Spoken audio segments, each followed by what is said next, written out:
বড়সড় বিস্ফোরণের খবর এবারে আসছে পাকিস্তান থেকে। এমনকি যে খবর সামনে আসছে সেখানে 3 জায়গায় ধারাবাহিক বিস্ফোরণের পাশাপাশি 7 জন পাকিস্তান সেনাকর্তাকে অপহরণ করে নেওয়া হয়েছে বালুচিস্তান লিবারেশন আর্মির পক্ষ থেকে।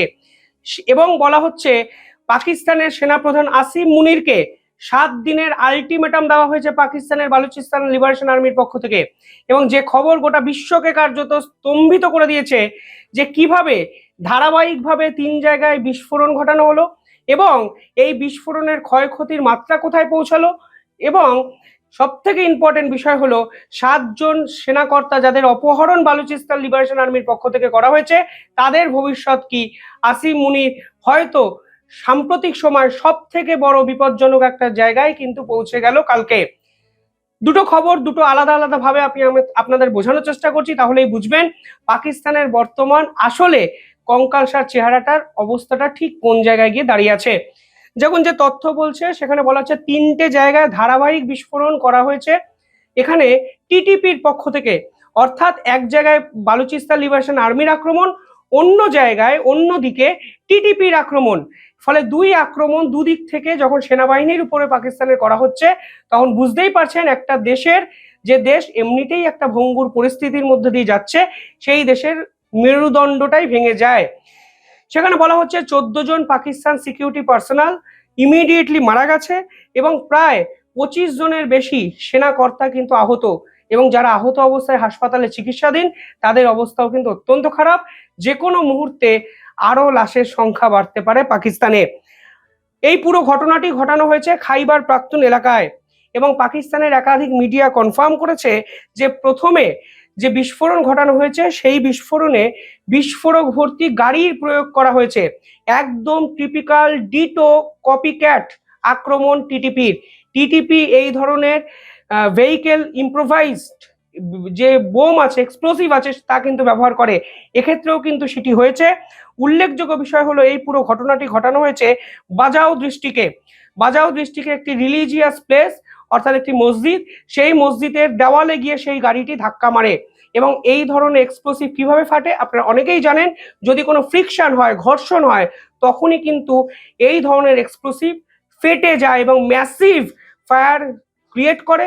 এবং এর ফলে কিন্তু পাকিস্তানের সেনাকর্তাদের কাছে কোনো রেমেডি, কোনো সলিউশন কিন্তু ছিল না, যখন এই মসজিদে গাড়িটা গিয়ে ধাক্কা মারার পর এই আত্মঘাতী বিস্ফোরণ কার্যত পাকিস্তানের সেনাকর্তাদের ঝলসে দেয়। দ্বিতীয় ধারাবাহিক বিস্ফোরণটি ঘটেছে মেরিয়াম পুলিশ স্টেশনে, এবং আপনারা বোঝার চেষ্টা করুন এক্ষেত্রে টার্গেট পয়েন্টটা কি। প্রথম বিস্ফোরণ কোথায় হয়েছে? একটি রিলিজিয়াস প্লেসে, রিলিজিয়াস যেখানে আরাধনা হয় সেখানে। সেখানে যে সেনাবাহিনীর ক্যাম্প আছে সেই পার্টিকুলার লাগোয়া জায়গায় টার্গেটের কেন্দ্রবিন্দু সেই পাকিস্তানের আসিম মুনিরের সেনাবাহিনীর সদস্যরা। সেকেন্ড, এখানে এটি পুলিশ স্টেশনকে টার্গেট করা হয়েছে এবং প্রায় 19 জন মৃত্যুর মুখে ঢলে পড়েছে। 2 জন অফিসিয়াল মৃত্যু কনফার্মড হয়েছে, 19 জনের অবস্থা অত্যন্ত খারাপ। দেখুন পাকিস্তানের পক্ষ থেকে এই অফিসিয়াল নাম্বারগুলোকে দেখে আপনারা শেষ নাম্বার ভাববেন না। মানে পাকিস্তান যদি 500 জন মারা যায় সেটাকে 50 বলে। ফলে এই অফিসিয়াল নাম্বার আমার কাছেও বিশ্বাসযোগ্য নয়, কারণ একটা এক্সপ্লোসিভ যদি একটি জায়গায় ধাক্কা মেরে ফাটানো হয় কোনোভাবেই 2 জনের মৃত্যু হতে পারে না। এই তথ্য অনেকে শুনে সহজেই বুঝে যাবে এই মিথ্যের বেশাতি। কিন্তু এই যে থানায় আক্রমণ করা হয়েছে সেখানে পরিষ্কার বলা হয়েছে 19 জন পুলিশ কর্তা মৃত্যুর মুখে ঢলে পড়েছেন এবং এক্ষেত্রেও কিন্তু এক বিস্ফোরকের ব্যবহার করা হয়েছে। 3 নম্বর আক্রমণটি করা হয়েছে সাংলা ডিস্ট্রিক্টে, এবং সাংলা ডিস্ট্রিক্টে পুলিশ বাহিনীর কর্তারা একটি সার্চ অপারেশন চালাচ্ছিল। অর্থাৎ বুঝতেই পারছেন বালুচিস্তান লিবারেশন আর্মি এবং টিটিপির যারা সৈনিক আছে, যারা স্বাধীনতাকামী যোদ্ধা আছে, তারা কোথায় লুকিয়ে আছে সেই সার্চ অপারেশন চালানো হয়েছিল। এবং যখন সার্চ অপারেশন চালানো হয়েছে ঠিক তখনই বোম বিস্ফোরণে ঝলসে যায় পাকিস্তান সেনাবাহিনীর একাধিক কর্তা।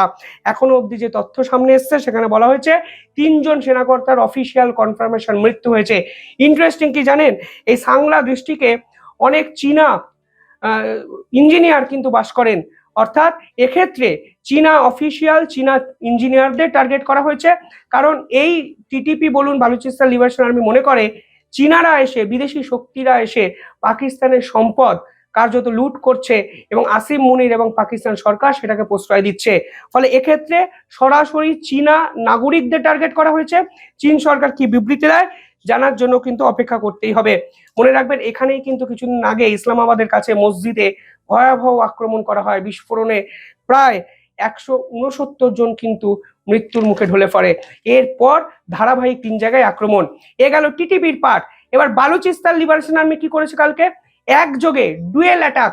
ফলে পাকিস্তানের কাছে আলটিমেটলি আত্মসমর্পণ করা ছাড়া কোনো উপায় নেই, তা কিন্তু স্পষ্ট হয়ে গেল কালকে। কালকে টিটিপির পক্ষ থেকে পাকিস্তানের 7 জন মিলিটারি অফিসারকে কিডন্যাপ করে নেওয়া হয়েছে এবং শুধু কিডন্যাপ করা নয়, তাদের ছবি তারা বাজারে ছেড়ে দিয়েছে। এবার আপনার দেশেরই মিলিট্যান্ট কোনো গ্রুপ, আপনার দেশেরই স্বাধীনতা সংগ্রামের কিছু সৈনিক আপনার দেশেরই সেনাবাহিনীর সদস্যদের কিডন্যাপ করছে এবং সকলের সামনে যে ছবি সামনে আনছে তা হলো মাটিতে বসে নীল ডাউন করে কানে হাত ধুয়ে আত্মসমর্পণের ছবি। এবার ভাবুন, আপনার এই সেনাবাহিনীর উপর আপনার দেশের নাগরিক কি আর ভরসা করবে? এক কথায় উত্তর না, না, না। কোনোভাবেই আর ভরসার জায়গায় পাকিস্তান সেনাবাহিনীকে অন্তত কনসিডারই করছে না পাকিস্তানের সাধারণ মানুষ।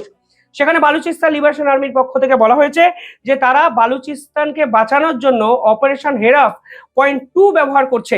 এই অপারেশন হেরাফ ফেজ 2 অত্যন্ত মারাত্মক একটি আক্রমণের জায়গা তৈরি করা হচ্ছে বালুচিস্তান লিবারেশন আর্মির পক্ষ থেকে। কারণ এক্ষেত্রে যে অস্ত্র ব্যবহার করছে তা অত্যাধুনিক অস্ত্র, আধুনিক অস্ত্র, যা পাকিস্তান সেনাবাহিনীর থেকে অনেক গুণ শক্তিশালী।